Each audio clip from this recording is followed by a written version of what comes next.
சரி, நான் உடனே ருக்மிணி பார்க்க ஹாஸ்பிட்டல் வரேன். சரிங்கம்மா. அடி பாவி, குழந்தைய கொடுக்கிற மாதிரி கொடுத்துட்டு அர்ச்சனா கிட்டையும் போட்டு கொடுக்குறியா? என்னெல்லாம் சொல்லிருப்பாளோ, ஒரு குழப்பமா இருக்குதே. டேய் பொண்ணு, என்னப்பா யோசனையில இருக்க? குழந்தைய கூட ஏன் இப்படி மந்திரிச்சு விட்ட மாதிரி இருக்க? என்னாச்சு? அர்ச்சனா, அந்த ருக்மிணி ரொம்ப நல்ல பொண்ணா தெரியுறா. குழந்தை வேணும்னு தவம் இருந்தாளா? அவ ஆசைப்பட்ட மாதிரியே 6வதா பிறந்த குழந்தை நல்லபடியா இருக்கு.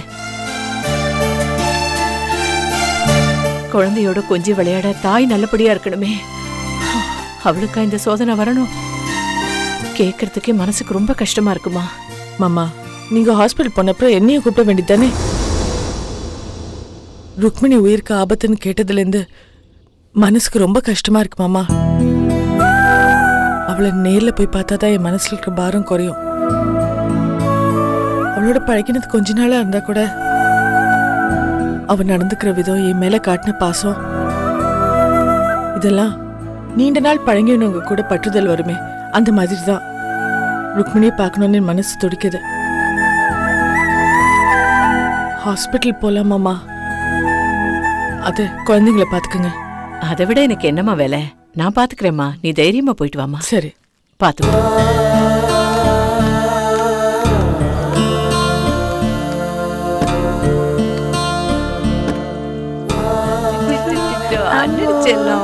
சரி சரி.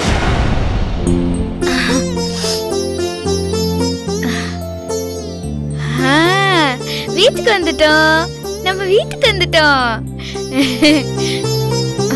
சங்கரி, அக்கா, ஏன்க்கா இந்த வேகாத வெயில குழந்தை தூக்கிட்டு எங்க போயிட்டு வர? கோயிலுக்கு போயிட்டு வரேன்டி. அக்கா, நீ கோயிலுக்கு போன நேரத்துல மதன் மச்சான வசந்தா ஆண்டியும் இந்த வீட்டுக்கு வந்தாங்க. என்ன சொல்ற சங்கரி? நான் தான் ஒரு நாள் அவகாசம் கேட்டிருந்தேனே, அந்த அவகாசம் இன்னும் முடியலையே. அதுக்குள்ள எதுக்கு வந்தாங்க? அக்கா, மதன் மச்சானுக்கு ஒரு கனவு வந்துச்சான். அந்த கனவுல மதன் மச்சான் உங்களை வீட்டுக்கு கூப்பிட்டாரா, நீங்க வரமாட்டேன்னு சொல்லிட்டீங்களாம். அந்த கனவு கண்ட குழப்பத்தோட மதன் மச்சானும் அத்தையும் அலறடிச்சு பயந்து போய் இங்க வந்தாங்க. நீ எங்கன்னு என்கிட்ட கேட்டாங்க. ஒருவேளை பூமிக்கா அர்ச்சனாக்கா வீட்டுக்கு போயிருந்தாலும் போயிருப்பாங்கன்னு நான் சொன்னேன்.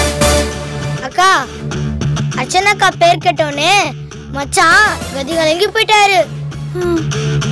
அந்த அர்ச்சனா நிச்சயமா பூமிக்காவை என் கூட அனுப்பி வைக்க மாட்டேன்னு புலம்புனாரு. அது மட்டும் இல்ல, சின்ன குழந்தைனா என்கிட்ட ஏதாவது யோசனை சொல்லுன்னு அந்த வசந்தா அம்மா கேட்டாங்க. அதுக்கு நீ என்ன சொன்ன?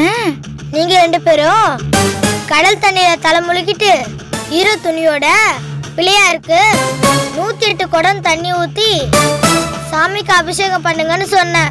ஐயோ, ஆமாக்கா, அப்படி செஞ்சா எல்லா தடையும் விலகிடும்னு சொன்னேன். ஐயோ, அத கேட்ட அந்த அம்மா இப்பவே செய்யறோம்னு சொல்லிட்டு போயிட்டாங்கக்கா. ஐயோ பாவம், ஏன் சங்கரி இப்படி சொன்ன?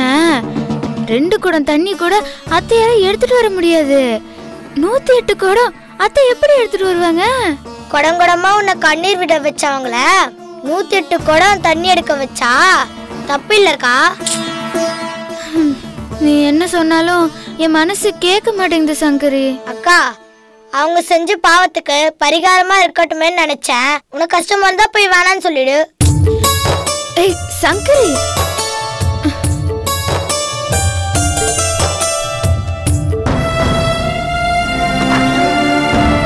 Good morning madam. Good morning madam. Good morning.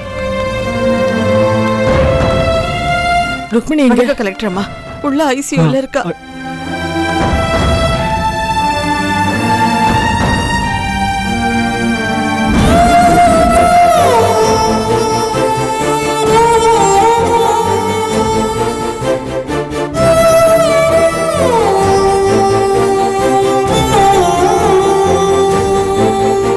Archana கிட்ட தகவலை சொன்னதும் நான் ருக்மணியை பார்த்தே ஆகணும்னு உடனே கிளம்பி வந்துட்டேன். என் மருமக எப்படி கிடக்குறா பாருங்க. உசிரி இப்பவோ அப்போன்னு இழுத்துட்டு கிடக்கு. சின்ன வயசுல அவளுக்கு இப்படி ஒரு சோதனையா? என் மருமகளுக்கு மட்டும் ஏதாச்சும் ஆச்சு இந்த ஆஸ்பத்திரியிலேயே உயிரை விட்டுருவேன். ஏன் அப்படிலாம் பேசுறீங்க? நீங்க உயிரை விட்டுட்டா அப்புறம் உங்க மருமகளை யாரு பாத்துப்பாங்க? கொஞ்சம் அமைதியா இருங்க. டாக்டர் என்ன சொன்னாங்க? ருக்மணி சீரியஸ் கண்டிஷன்ல இருக்கா. அவளுக்கு தீவிர சிகிச்சை கொடுத்துக்கிட்டு இருக்கோம். 24 மணி நேரம் கண்காணிப்புல இருக்கணும்னு சொல்லியிருக்காங்க. மாமாவும் என்கிட்ட சொன்னாரு. அப்படின்னா குழந்தை விஷயத்தையும் பொண்ணுங்க சொல்லிருப்பானோ? என்ன பண்றது?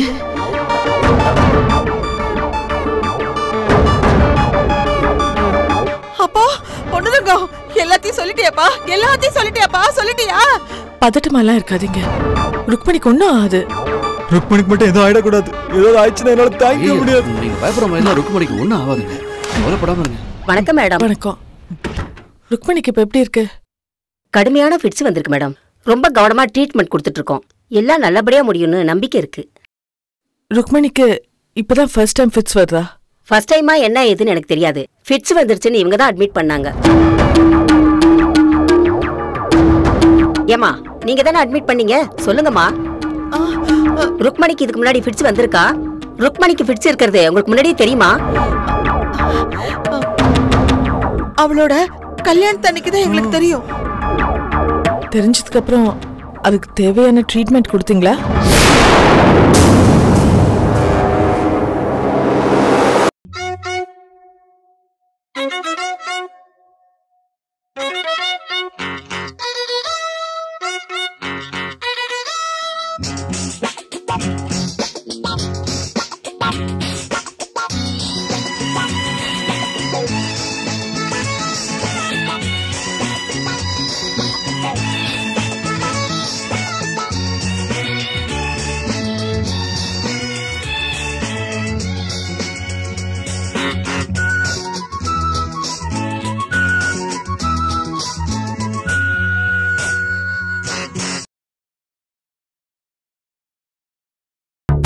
சொல்லுங்கம்மா, ஏன் அமைதியா இருக்கீங்க? டாக்டர்கிட்ட கூட்டிட்டு போனோம். மருந்து மாத்திரை எல்லாம் கொடுத்தாங்க. நாங்களும் தொடர்ந்து அதை கொடுத்துட்டு தான் வரோம். நீங்க மருந்து எல்லாம் ரெகுலரா கொடுத்தீங்கல்ல? என்னம்மா உடனே பதில் சொல்லாம யோசிக்கிறீங்க? இல்ல டாக்டர், நீங்க இப்படி கேக்குறீங்களே. நாங்க ஒழுங்கா முறையா தானே மாத்திரை கொடுத்துட்டு வந்தோம். இப்போ அதையும் தாண்டி எப்படி ஃபிட்ஸ் வந்ததுன்னு எங்களுக்கு தெரியல மேடம். இல்லம்மா, டாக்டர்ஸ் கொடுத்த மாத்திரைய நீங்க ருக்மணி கொடுக்காம அலட்சியமா இருந்திருப்பீங்க.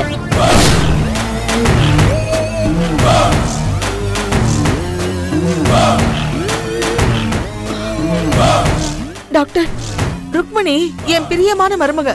நான் ஏன் மாத்திரை கொடுக்காம அலட்சியமா இருக்க போறேன்? நீங்க ஏன் தப்பான கண்ணோட்டத்துல இப்படி கேள்வி கேக்குறீங்கன்னு எனக்கு புரியல. இல்லம்மா, டாக்டர் சொன்ன மருந்து ஒழுங்கா கொடுத்திருந்தா வலிப்பு வந்திருக்கிறதுக்கு வாய்ப்பு இல்லையே. ஒருவேளை டாக்டர் கூட சரியான மாத்திரையை கொடுக்காம இருந்திருக்கலாம்ல. எனக்கு இப்பதான் தோணுது. டாக்டர், உங்க மாதிரி ஸ்பெஷலிஸ்ட் டாக்டர்கிட்ட காட்டாது அது கூட குறையா இருந்திருக்கலாம்ல. இங்க பாருமா, டாக்டருங்க எல்லாருமே என்ன மாதிரி பொறுப்பாதான் நடந்துக்குவாங்க. எனக்கு என்னமோ நீங்க தான் பொறுப்பா நடந்துக்காம கவனக்குறைவா இருந்த மாதிரி தெரியுது. நீங்க இப்படி மாத்தி மாத்தி பேசும்போது என் மேல எனக்கே கோவமா வருது. ருக்மணி எஞ்சதும் நீங்க வேணா எல்லாரும் அவகிட்ட கேட்டு பாருங்க. டாக்டர்மா, நீங்க முடிவா என்ன சொல்ல வரீங்க? நான் அர்ச்சனா மேடத்துக்கிட்ட கொஞ்சம் பர்சனலா பேசணும். வாங்க வாங்க மேடம்.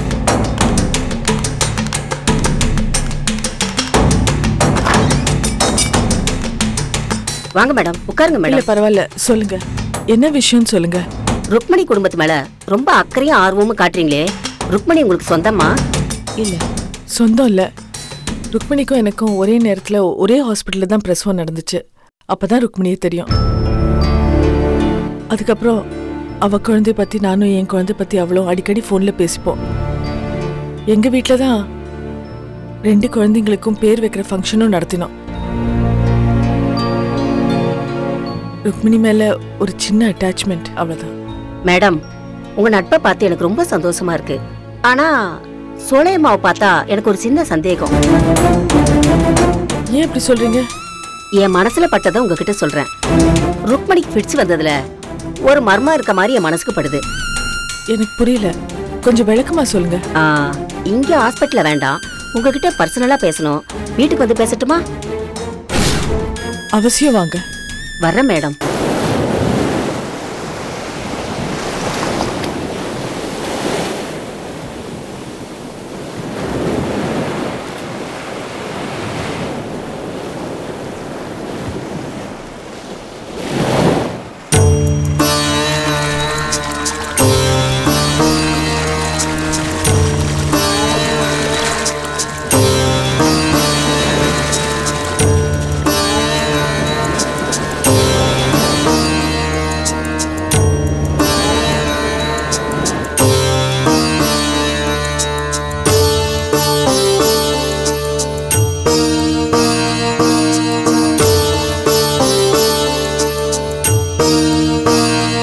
அப்பனே பிள்ளையாரப்பா, நான் என் மனைவி பூமிக்காவை கஷ்டப்படுத்தி வீட்டை விட்டு வெளியே அனுப்பிட்டேன். மைனாங்கிற பொண்ணை கல்யாணம் பண்ணிக்கிட்டு சந்தோஷமா வாழணும்னு நினைச்சேன். ஆனா அவ என்னடானா என்னை விட்டுட்டு ஓடி போயிட்டா. இப்ப நான் பூமிக்கா கூட திரும்பவும் வாழணும்னு அவகிட்ட போய் பேசினேன். அதுக்கு பூமிக்கா 24 மணி நேரம் டைம் கேட்டிருக்காங்க. பூமிக்கா எந்த விதத்திலையும் மறுப்பு சொல்லாம என் கூட வந்து வாழ்றதுக்கு நீதான் பிள்ளையாரப்பா வழி செய்யணும். என் பிரார்த்தனை நிறைவேறதுக்கு உனக்கு 108 குடம் தண்ணீர் அபிஷேகம் செய்யறேன். என் வேண்டுதலை நிறைவேற்றுப்பா. அப்பா பிள்ளையாரப்பா, நானும் என் மருமக பூமிகாவுக்கு எவ்வளவோ தொல்லைகளை கொடுத்துட்டேன். பல நேரங்கள்ல பூமிகா மனசு நோகிற மாதிரி திட்டியும் இருக்கேன். அதுக்கான சரியான தண்டனைய மைனாங்கிற ஓடுகாலி மருமக மூலமா அனுபவிச்சிட்டேன். இப்ப பூமிகா எந்த மறுப்பும் சொல்லாம என் மகனோட மனைவியா சேர்ந்து வாழணும். அதுக்கு நீதான் பிள்ளையாரப்பா துணை நிக்கணும். அதுக்கு பரிகாரமா நானும் என் பையனும் சேர்ந்து 108 குடம் தண்ணீரை அபிஷேகம் பண்றோம்ப்பா. அப்பா பிள்ளையாரப்பா, எல்லாம் நல்லபடியா நடத்திவே. டேய் மதன், வாடா, நான் கடல் தண்ணிய குடத்துல கொண்டு வந்து தரேன். அதை கொண்டு வந்து உன் கையாலே விநாயகருக்கு அபிஷேகம் பண்ணு. போ.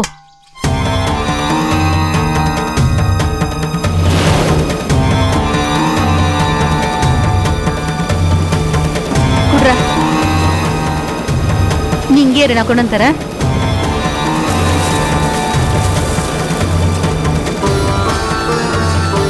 இதை எடுத்துட்டு போய் சாமிக்கு அபிஷேகம் பண்ணு. பார்த்து.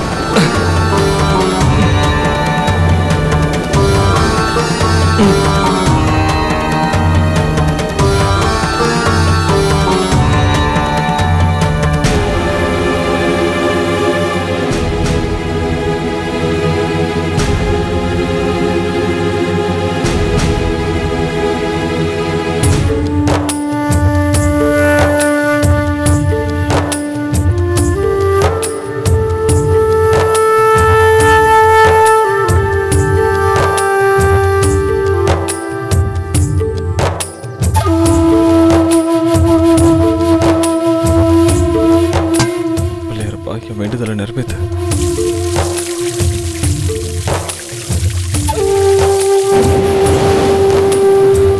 இந்தம்மா எடுத்துட்டு வாமா.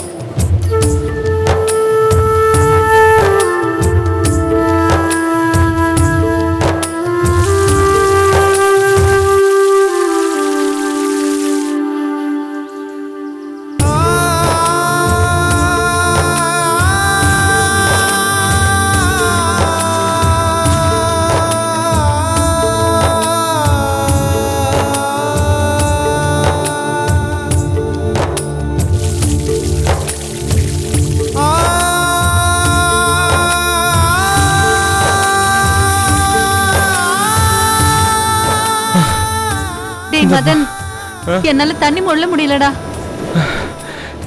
சரிம்மா, நான் மொண்டு கொண்டு தரேன். நீ போய் அபிஷேகம் பண்ண. சரிடா.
அப்பனே பிள்ளையாரப்பா.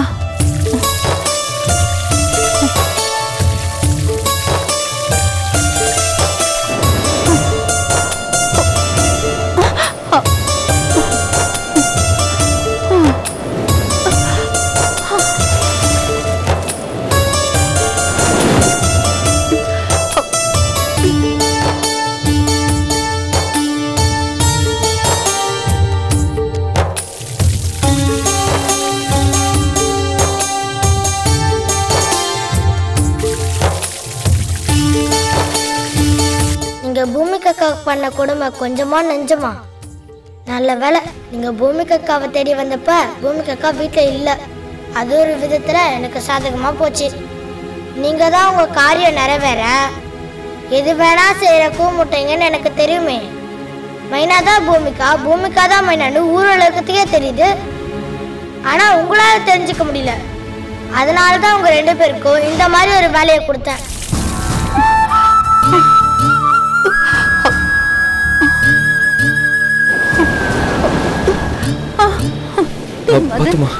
என் நாக்கெல்லாம் வறண்டு போச்சுடா. கண்ணெல்லாம் இருட்டிக்கிட்டே போகுது.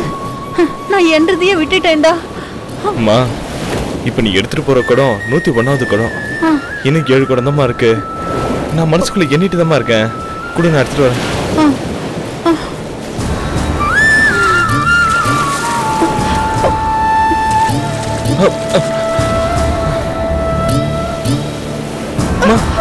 பாத்துமா, தாகமா இருக்குடா. அபிஷேகத்தை முடிச்சுட்டு குடிச்சுக்கலாமா? போமா.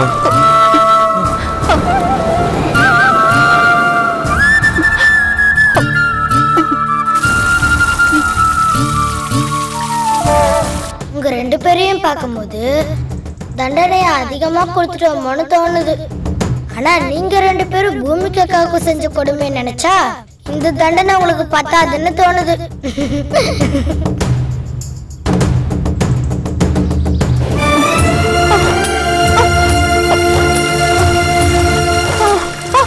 பாத்துமா. அம்மா, இதம்மா கடைசி குடம். இந்த வந்துடுறேம்மா. பாத்து.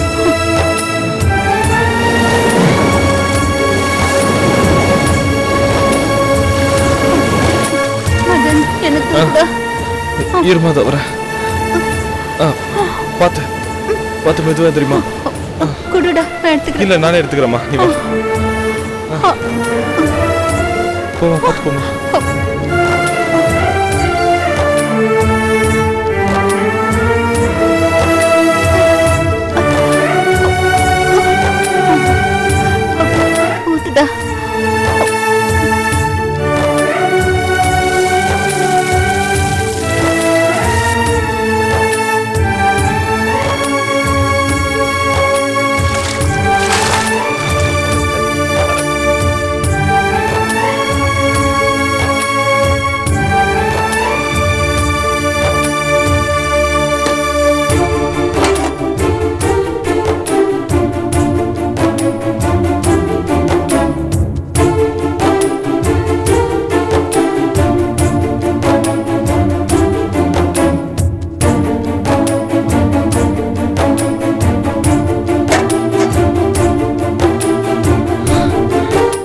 அப்பனே பிள்ளையாரப்பா, நானும் எங்க அம்மாவும் சேர்ந்து உனக்கு 108 குடம் தண்ணீர் அபிஷேகம் செஞ்சு உன்னை குளிர வச்ச மாதிரி பூமிகா எந்த மறுப்பும் சொல்லாம எங்க வீட்டுக்கு வந்து எங்க 2 பேர் மனசையும் குளிர வைக்கணும்பா.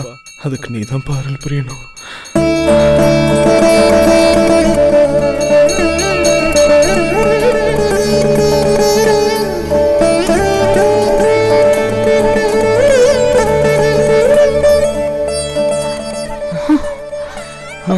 பாத்து.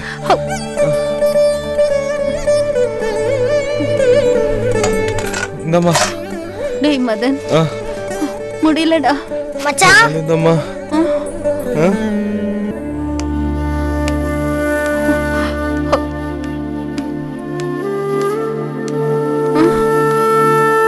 என்ன வசந்தம்மா, விநாயகருக்கு தொண்டு செஞ்சு இப்படி தோண்டு போனா எப்படி? முடியல சங்கரி, அதான் தோண்டு போயிட்ட. நீ சொன்ன மாதிரியே சாமிக்கு 108 குடம் தண்ணி ஊத்தி நிறைவேற்றிட்டோம். நீ பூமிகாவுக்கு எடுத்து சொல்லி எங்க வீட்டுக்கு அனுப்பி வைமா. நான் என்ன அவ்வளவு பெரிய மனுஷியா பூமிகா அக்காவுக்கு புத்தி சொல்லி உங்க வீட்டுக்கு அனுப்பிச்சு வைக்கிறதுக்கு? நான் சொன்னா பூமிகா அக்கா ஏத்துப்பாங்கன்னு எப்படி நீங்க நம்புறீங்க?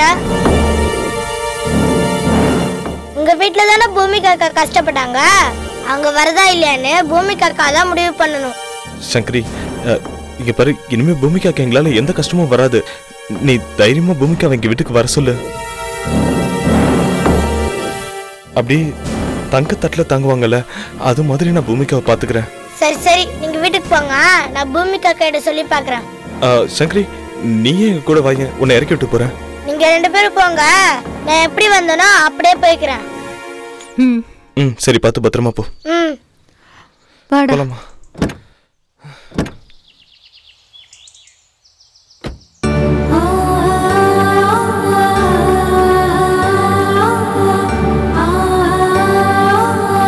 பாவம் மச்சானும் அத்தையும் அவங்க 2 பேரும் நிஜமாவே திருந்துட்ட மாதிரி தான் தெரியுது.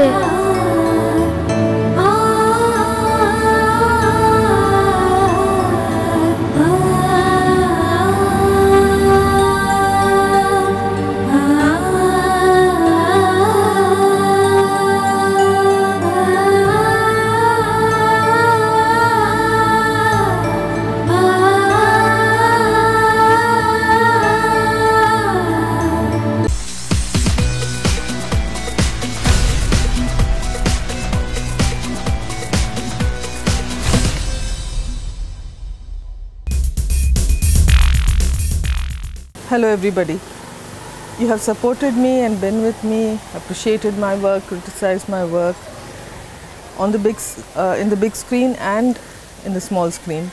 So I now ask for the same, because I have opened a Facebook page where you can interact with me more. I can post new information to you about my day-to-day happenings, and you can also share your views about me. Be in contact.